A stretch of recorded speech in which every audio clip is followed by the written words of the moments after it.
ವಿಧಾನಸಭೆ ಮತ್ತು ವಿಧಾನ ಪರಿಷತ್ತಿನ ನೇತಾರರುಗಳಾದ ಆರ್ ಅಶೋಕ್ ಅವರೇ, ಚಲವಾದಿ ನಾರಾಯಣ ಸ್ವಾಮಿ ಅವರೇ, ಮಿತ್ರ ರವಿಕುಮಾರ್ ಅವರೇ, ಎನ್ ಮಹೇಶ್ ಅವರೇ, ಪಿ ರಾಜೀವ್ ಅವರೇ, ಚಂದು ಪಾಟೀಲ್ ರೇ, ಶಿವರಾಜ್ ಪಾಟೀಲ್ ರೇ, ಸೋಮನಾಥ್ ಪಾಟೀಲ್ ರೇ, ಸುಭಾಷ್ ಗುತ್ತೇದಾರ್ ಅವರೇ, ಸುನಿಲ್ ವಲ್ಯಾಪುರೆ ಅವರೇ, ಡಾಕ್ಟರ್ ಉಮೇಶ್ ಜಾಧವ್ ಅವರೇ, ಅವಿನಾಶ್ ಜಾಧವ್ ಅವರೇ, ಸರಣು ಸಲ್ಗಾರ್ ಅವರೇ, ಸಸಿಲ್ ನಮೋಶಿ ಅವರೇ, ಡಾಕ್ಟರ್ ಶೈಲೇಂದ್ರ ಬೆಲ್ದಾಳೆ ಅವರೇ, ದತ್ತಾತ್ರೇಯ ಪಾಟೀಲ್ ರೇವೂರ್ ಅವರೇ, ಬಿಜಿ ಪಾಟೀಲ್ ರೇ, ನಿತಿನ್ ಗುತ್ತೇದಾರ್ ರೇ, ರಾಜ್ಕುಮಾರ್ ಪಾಟೀಲ್ ರೇ, ಸಿದ್ದು ಪಾಟೀಲ್ ರೇ, ಅಮೀನ್ ರೆಡ್ಡಿ ಅವರೇ, ಸಹೋದರಿ ಲಲಿತಾ ಅಕ್ಕ ಅವರೇ, ಗುರು ಪಾಟೀಲ್ ರೇ, ಬಸವರಾಜ್ ದಡೇಸೂರ್ ಅವರೇ, ಅವರಿವರು ಅಂತನ್ನದೇ ವೇದಿಕೆ ಮೇಲೆ ಉಪಸ್ಥಿತ ಎಲ್ಲ ನಮ್ಮ ಪಕ್ಷದ ಮುಖಂಡರೇ, ಬೀದರ್, ಕಲಬುರಗಿ, ಯಾದಗಿರಿಯಿಂದ ಬಂದಿರತಕ್ಕಂತ ಈ ಹೋರಾಟಕ್ಕಾಗಿ ಬಂದಿರತಕ್ಕಂತ ಎಲ್ಲ ಹೋರಾಟಗಾರ ಬಂಧುಗಳೇ, ಮಾಧ್ಯಮ ಮಿತ್ರರೇ,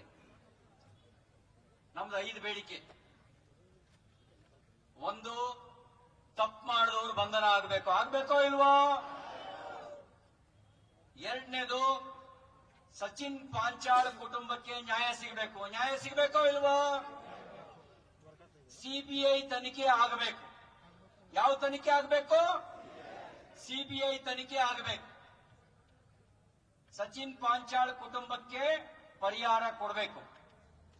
ಅಷ್ಟು ಮಾತ್ರ ಅಲ್ಲ, ತನಿಖೆ ನ್ಯಾಯಯುತವಾಗಿ ನಡೆಯೋದಕ್ಕೆ ಸಚಿವ ಪ್ರಿಯಾಂಕ್ ಖರ್ಗೆ ಅವರು ರಾಜೀನಾಮೆ ಕೊಡಬೇಕೋ ಬೇಡವೋ? ಪ್ರಿಯಾಂಕ್ ಖರ್ಗೆ ಅವರು ಈಶ್ವರಪ್ಪನವರ ಮೇಲೆ ಆಪಾದನೆ ಬಂದಾಗ ಹೇಳಿದ ಮಾತು ಇವತ್ತಿಗೂ ಲಭ್ಯ ಇದೆ. ಏನ್ ಹೇಳಿದ್ರಿ ಪ್ರಿಯಾಂಕ್ ಖರ್ಗೆ ಅವರೇ? ನೀವು ಒಬ್ಬ ಆತ್ಮಹತ್ಯೆ ಮಾಡ್ಕೊಳ್ಳೋನು ನೊಂದು ಬೆಂದು ನಿರ್ಣಯ ತೆಗೆದುಕೊಳ್ತಾನೆ, ಸಾಯೋ ನಿರ್ಣಯ ತೆಗೆದುಕೊಳ್ತಾನೆ ಅಂದ್ರೆ ಅಷ್ಟು ಸಾಮಾನ್ಯ ಮಾತಲ್ಲ. ಈಶ್ವರಪ್ಪನವರೇ, ನಿಮ್ಮ ಹೆಸರು ಡೆತ್ ನೋಟ್ ಅಲ್ಲಿ ಇದೆ, ನೀವು ರಾಜೀನಾಮೆ ಕೊಡಬೇಕು, ಒಂದು ಕ್ಷಣನೂ ಮುಂದೆಯವರು ಹಿಂಗಿಲ್ಲ ಅಂತ ಹೇಳಿದ್ರು. ಡೆತ್ ನೋಟ್ ನಲ್ಲಿ ಪ್ರಿಯಾಂಕ್ ಖರ್ಗೆ ಅವ್ರ ಹೆಸರಿದೆಯೋ ಇಲ್ವೋ? ಅವ್ರ ಆಪ್ತ ರಾಜು ಕಪ್ನವ್ರ ಹೆಸರಿದೆಯೋ ಇಲ್ವೋ? ಈಗ ರಾಜೀನಾಮೆ ಕೊಡಬೇಕೋ ಬೇಡವೋ? ಅಷ್ಟು ಮಾತ್ರ ಅಲ್ಲ, ಸುಪಾರಿ ಕೊಲೆಗೆ ಯಾರು ಹಪ್ತ ಕೊಟ್ಟಿದ್ದಾರೆ ಅನ್ನೋದು ಪತ್ತೆ ಆಗಬೇಕೋ ಬೇಡವೋ? ಯಾರು ಹಪ್ತ ಕೊಟ್ಟಿದ್ದಾರೆ, ಎಷ್ಟು ಕೊಟ್ಟಿದ್ದಾರೆ, ಯಾರಿಗೆ ಕೊಟ್ಟಿದ್ದಾರೆ ಅನ್ನೋ ಸತ್ಯ ಹೊರಗೆ ಬರಬೇಕೋ ಬೇಡವೋ? ಆ ಸತ್ಯ ಹೊರಗೆ ಬರಬೇಕು ಅಂತ ನಮ್ಮ ಹೋರಾಟ. ಸಚಿನ್ ಪಾಂಚಾಳ್ ಕುಟುಂಬಕ್ಕೆ ನ್ಯಾಯ ಸಿಗಬೇಕು ಅಂತ ನಮ್ಮ ಹೋರಾಟ. ಯಾರು ಕೊಲೆ ಮಾಡಕ್ ಪ್ರಯತ್ನ ಮಾಡಿದ್ದಾರೆ ಗೊತ್ತೇ ನಿಮಗೆ? ಆಂದೋಲನ ಸ್ವಾಮೀಜಿಗಳು, ಸಿದ್ಧಲಿಂಗ ಸ್ವಾಮಿಗಳ ಕೊಲೆಗೆ ಸುಪಾರಿ, ಕಲಬುರಗಿ ಗ್ರಾಮಾಂತರದ ಶಾಸಕ ಬಸವರಾಜ್ ಮುತ್ತಿಮೋಡ್ ಅವರ ಕೊಲೆಗೆ ಸುಪಾರಿ, ಚಂದು ಪಾಟೀಲ್ ಅವರ ಕೊಲೆಗೆ ನಮ್ಮ ನಗರ ಬಿಜೆಪಿ ಅಧ್ಯಕ್ಷ ಅವರ ಕೊಲೆಗೆ ಸುಪಾರಿ, ಮಣಿಕಂಠ ರಾಠೋಡ್ ಅವರ ಕೊಲೆಗೆ ಸುಪಾರಿ. ಬಿಜೆಪಿಯವರಂತೂ ಕೊಲೆಗೆ ಸುಪಾರಿ ಕೊಟ್ರಕ್ಕಲ್ಲ. ಇವ್ರನ್ನ ಕಂಡ್ರೆ ಭಯ ಇರೋದು ಯಾರಿಗೆ? ಭಯ ಇರೋದು ಯಾರಿಗೆ? ಭಯ ಇರೋದು ಅವರೇ ಯಾರೋ ಸುಪಾರಿ ಕೊಟ್ಟಿರ್ಬೇಕು. ಈ ಸತ್ಯ ಹೊರಗೆ ಬರಬೇಕೋ ಬೇಡವೋ? ಯಾಕೆ ರಾಜೀನಾಮೆ ಕೊಡಬೇಕು ಅಂತ ಕೇಳ್ತೀರಲ್ಲ, ಡೆತ್ ನೋಟ್ ನಲ್ಲಿ ನಿಮ್ಮ ಹೆಸರಿದೆ ಪ್ರಿಯಾಂಕ್ ಖರ್ಗೆ ಅವರೇ, ಅದಕ್ಕೆ ರಾಜೀನಾಮೆ ಕೊಡಬೇಕು. ಯಾಕೆ ಸಿಬಿಐ ತನಿಖೆ ಆಗಬೇಕು? ನಿಮ್ಮ ಸಿಒಡಿ ಚಂದ್ರಶೇಖರನ್ ಅವರ ವಾಲ್ಮೀಕಿ ಹಗರಣದಲ್ಲಿ ಏನ್ ಮಾಡ್ತು ಅಂತ ಗೊತ್ತಿದೆ. ಇಡೀ ಸಚಿವ ಸಂಪುಟ ಪ್ರಿಯಾಂಕ್ ಖರ್ಗೆ ಅವರ ಬೆಂಬಲಕ್ಕೆ, ಅಂದ್ರೆ ಸಚಿವ ಸಂಪುಟ ತನಿಖೆಗೆ ಮುಂಚೆನೆ ಬೆಂಬಲಕ್ಕೆ ನಿಂತ್ಕೊಂಡ್ರೆ ಸಿಐಡಿ ಏನ್ ಮಾಡಬಹುದು ಅಂತ ಗೊತ್ತಿದೆಯಲ್ವಾ? ಸತ್ಯ ಹೊರಗೆ ಬರಬೇಕು, ನ್ಯಾಯಯುತ ತನಿಖೆ ಆಗಬೇಕು, ಅದಕ್ಕೆ ಸಿಬಿಐ ತನಿಖೆ ಮಾಡಿ ಅಂತ ನಾವು ಕೇಳ್ತಾ ಇದೀವಿ. ಒಂದು ಮಾತನ್ನು ಹೇಳಲಿಕ್ಕೆ ಬಯಸ್ತೇನೆ, ಇದು ನಿಜಾಮನ ಕಾಲ ಅಲ್ಲ. ನಿಜಾಮನ ಕಾಲನ ಇದು? ನಿಜಾಮನೇ ದೇಶ ಬಿಟ್ಟು ಎಲ್ಲಿಗೆ ಓಡಬೇಕಾಯ್ತು? ಪಾಕಿಸ್ತಾನಕ್ಕೆ ಓಡಬೇಕಾಯ್ತು. ನೀವೇನಾದ್ರೂ ಕಲಬುರಗಿ ನಿಜಾಮ ಅಂತ ಭಾವಿಸಿದ್ರೆ ಇದು ನಿಜಾಮಗಿರಿ ಇಲ್ಲಿ ನಡೆಯಲ್ಲ. ಕಲಬುರಗಿಯ ಜನ ನಿಮ್ ಗುಲಾಮರಲ್ಲ, ನಿಮ್ಮ ನಿಜಾಮಗಿರಿ ಇಲ್ಲಿ ನಡೆಯೋದಿಲ್ಲ ಅನ್ನೋ ಎಚ್ಚರಿಕೆ ಕೊಡ್ಲಿಕ್ಕೋಸ್ಕರ ಬಂದಿದ್ದೇವೆ. ಇಲ್ಲಿ ಗಾಂಧಿಗಿರಿ ಮಾಡೋದೆಲ್ಲ ಗುಂಡಾಗಿರಿ, ಬಾಯಿಲಿ ಮಾತಾಡೋದು ಗಾಂಧಿಗಿರಿ, ಮಾಡೋದೆಲ್ಲ ಯಾವಗಿರಿ? ಈ ಗುಂಡಾಗಿರಿ ನಡೆಯೋದಿಲ್ಲ ಅಂತ ಎಚ್ಚರಿಕೆ ಕೊಡ್ಲಿಕ್ಕೆ ಬಂದಿದ್ದೇವೆ. ಗುಂಡಾಗಿರಿ ನಡೆಯೋದಿಲ್ಲ ಅಂತ ಎಚ್ಚರಿಕೆ ಕೊಡ್ಲಿಕ್ಕೆ ಬಂದಿದ್ದಾವೆ. ಕಾಂಗ್ರೆಸ್ ಅಧಿಕಾರಕ್ಕೆ ಬಂದು 17 ತಿಂಗಳಾಯ್ತು. 17 ತಿಂಗಳಲ್ಲಿ ರಾಜ್ಯದ ಜನರಿಗೆ ಕೊಟ್ಟಿದ್ದು ಬೆಲೆ ಏರಿಕೆ ಬರೆ, ಭ್ರಷ್ಟಾಚಾರದ ಹೊರೆ, ಬೆಲೆ ಏರಿಕೆ ಬರೆ, ಭ್ರಷ್ಟಾಚಾರದ ಹೊರೆ, ಹತ್ಯೆ ಮತ್ತು ಆತ್ಮಹತ್ಯೆಯ ಭಾಗ್ಯ. ಪ್ರಾಮಾಣಿಕ ಅಧಿಕಾರಿಗಳಿಗೆ ಉಳಿದಾರ ಇಲ್ಲ. ಬಸವರಾಮ್ ನಾಯಕ್ ಸಬ್ ಇನ್ಸ್ಪೆಕ್ಟರ್ ಯಾಕೆ ಆತ್ಮಹತ್ಯೆ ಮಾಡಿಕೊಂಡ? ಒಬ್ಬ ಶಾಸಕನ ಲಂಚದ ಕಿರುಕುಳಕ್ಕೆ ಬೇಸತ್ತು ಆತ್ಮಹತ್ಯೆ ಮಾಡಿಕೊಂಡ. ವಾಲ್ಮೀಕಿ ನಿಗಮದ ಅಧಿಕಾರಿ ಚಂದ್ರಶೇಖರನ್ ಯಾಕೆ ಆತ್ಮಹತ್ಯೆ ಮಾಡಿಕೊಂಡ್ರು? ನಿಗಮದಲ್ಲಿ ಬೇಲಿದೆ ಎಂದು ಹೊರಮೇಯ್ದಿರೋದು ಮಂತ್ರಿ, ಎಂಡಿ ಎಲ್ಲ ಸೇರಿ ಇಡೀ ನಿಗಮದಲ್ಲಿ ವಾಲ್ಮೀಕಿ ಜನಾಂಗದ ಗಂಗಾ ಕಲ್ಯಾಣಕ್ಕೆ ಉಪಯೋಗ ಆಗಬೇಕಾದಂತ ಹಣವನ್ನ,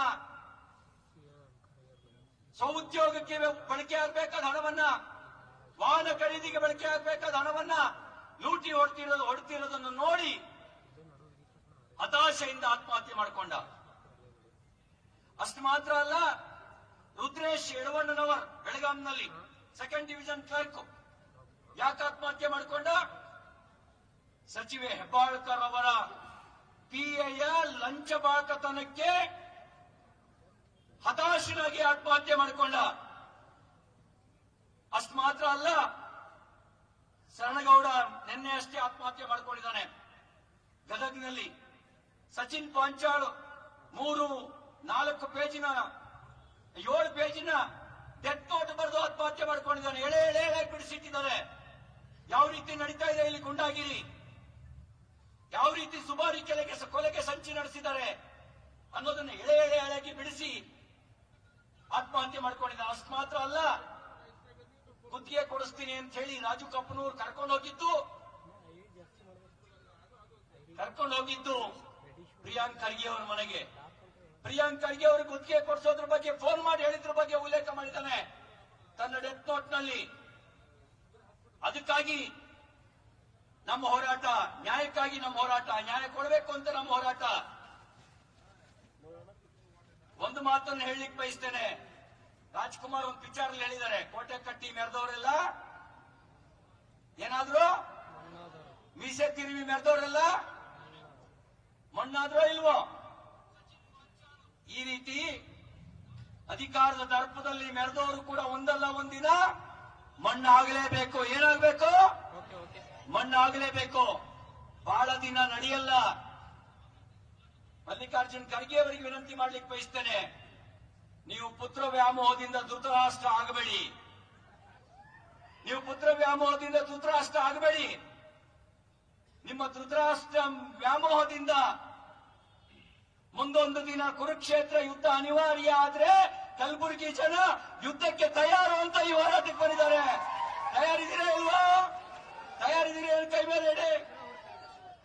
ಸಚಿನ್ ಪಾಂಚಾಳ್ ಕುಟುಂಬಕ್ಕೆ ನ್ಯಾಯ ಕೊಡಿಸೋದಕ್ಕೆ ಸಿಬಿಐ ತನಿಖೆ ಮಾಡಿಸೋದಕ್ಕೆ,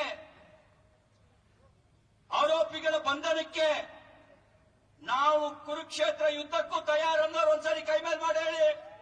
ಬಲ ಭಾರತ್ ಮಾತಾ ಕಿ. ನಾವು ನ್ಯಾಯಕ್ಕಾಗಿ ಜೀವ ಕೊಡೋದಕ್ಕೆ ತಯಾರಿದ್ದೇವೆ, ನ್ಯಾಯಕ್ಕಾಗಿ ಹೋರಾಟ ಮಾಡೋದಕ್ಕೆ ತಯಾರಿದ್ದೇವೆ. ನಿಜಾಮನನ್ನೇ ಬಿಡ್ಲಿಲ್ಲ. ನಿಮ್ಮ ಆಟ ಬಹಳ ದಿನ ನಡೆಯೋದಿಲ್ಲ ಅಂತಕ್ಕಂಥ ಎಚ್ಚರಿಕೆ ಮಾತನ್ನು ಹೇಳ್ತಾ ಇವತ್ತು ನಾವು ಡಾಕ್ಟರ್ BR ಅಂಬೇಡ್ಕರ್ ಅವರ ಪ್ರತಿಮೆಗೆ ಮಾಲಾರ್ಪಣೆ ಮಾಡಿದ್ವಿ. ಅಣ್ಣ ಬಸವಣ್ಣನವರ ಪ್ರತಿಮೆಗೆ ಮಾಲಾರ್ಪಣೆ ಮಾಡಿದ್ವಿ. ಅಲ್ಲಿ ಸಂಕಲ್ಪ ಮಾಡಿದ್ದೇವೆ, ನಮ್ಮದು ಸಂವಿಧಾನಬದ್ಧವಾದ ಹೋರಾಟ, ನಮ್ಮದು ನ್ಯಾಯ ಕೊಡಿಸೋ ಹೋರಾಟ, ನ್ಯಾಯಕ್ಕಾಗಿ ಹೋರಾಟವನ್ನು ಮುಂದುವರಿಸ್ತೇವೆ. ಸಚಿನ್ ಪಾಂಚಾಳ್ ಕುಟುಂಬಕ್ಕೆ ನ್ಯಾಯ ಕೊಡಿಸ್ತೇವೆ. ತಪ್ಪಿತಸ್ಥರಿಗೆ ಶಿಕ್ಷೆ ಆಗವರೆಗೂ ಕೂಡ ನಮ್ಮ ಹೋರಾಟವನ್ನು ಮುಂದುವರಿಸ್ತೇವೆ ಅಂತಕ್ಕಂಥ ಎಚ್ಚರಿಕೆ ಮಾತನ್ನು ಹೇಳ್ತಾ, ಸುಪಾರಿ ರಾಜಕಾರಣ ಕೊನೆ ಆಗಲೇಬೇಕು. ಸುಪಾರಿ ರಾಜಕಾರಣ ನಡೆಯೋದಿಲ್ಲ. ಇಲ್ಲೇನಿದ್ರು ನಡೆಯೋದು ಸಂವಿಧಾನಬದ್ಧ ರಾಜಕಾರಣ ಮಾತ್ರ. ಇಲ್ಲಿ ಸಂವಿಧಾನಬದ್ಧ ರಾಜಕಾರಣ ನಡೆಯುತ್ತೆ, ಸುಪಾರಿ ರಾಜಕಾರಣ ನಡೆಯೋದಿಲ್ಲ.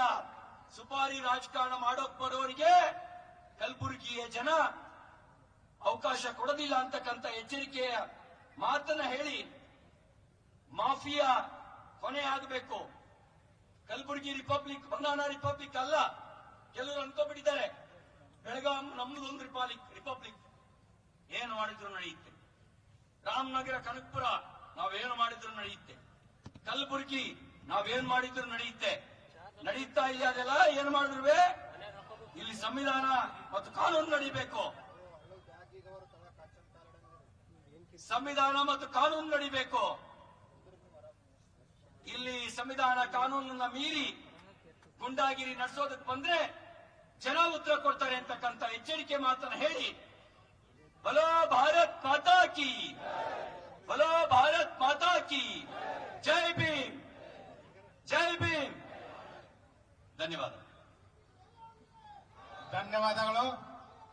ಈಗ ವಿಧಾನ ಪರಿಷತ್ನ ವಿರೋಧ ಪಕ್ಷದ ನಾಯಕರಾಗಿರ್ತಕ್ಕಂಥ ಚಲವಾದಿ ನಾರಾಯಣ ಸ್ವಾಮಿ ಅವರು. ಈ ವಿಡಿಯೋ ನಿಮಗೆ ಇಷ್ಟವಾದಲ್ಲಿ ಲೈಕ್ ಮಾಡಿ, ಶೇರ್ ಮಾಡಿ, ಸಬ್ಸ್ಕ್ರೈಬ್ ಮಾಡಿ.